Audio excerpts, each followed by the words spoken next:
kama ni nyembamba, mbona hamuitaki? Mnaitaka siku ya msiba tu, na wakishakuzika wanatupa udongo kabulini, wanaondoka, wanawahi kugawana mali zako, wanachukua magodoro, wanawahi mchele, wanawahi kuku, wanawahi mashamba, wanawahi nyumba, wanawahi telekeza, hawana msaada wowote.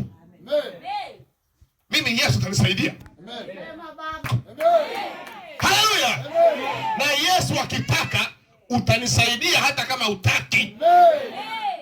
Kwa taarifa yako, Yesu akitaka utanisaidia hata kama hutaki.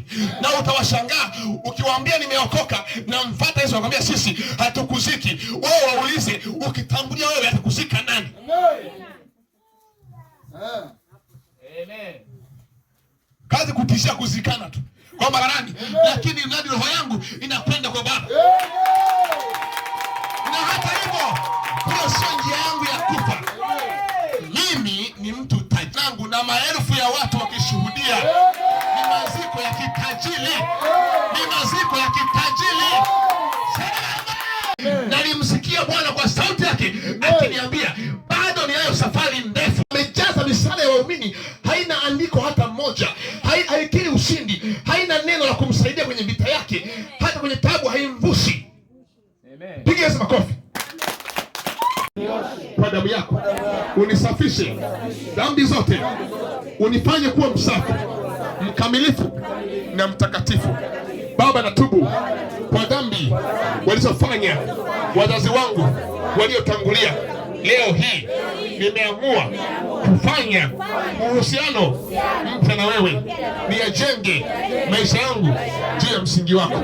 Bwana Yesu, kuna mambo ya siri maishani mwangu ambayo yamejificha. Baba wa mbinguni, lazima ning'olewe. Kuna mambo wachawi wameyapanda usiku wa manane kwenye maisha yangu kwa sababu ya uzembe wangu wa kuomba na ulegevu wangu wa kutilia manani habari njema. Lakini leo nimefundishwa mafundisho ya tofauti ya kutambua uwezo wako na nguvu zako ziko juu ya mateso yangu. Baba, na kuomba uniwezeshe kuwajua adui zangu na kila jambo ambalo limefichwa katika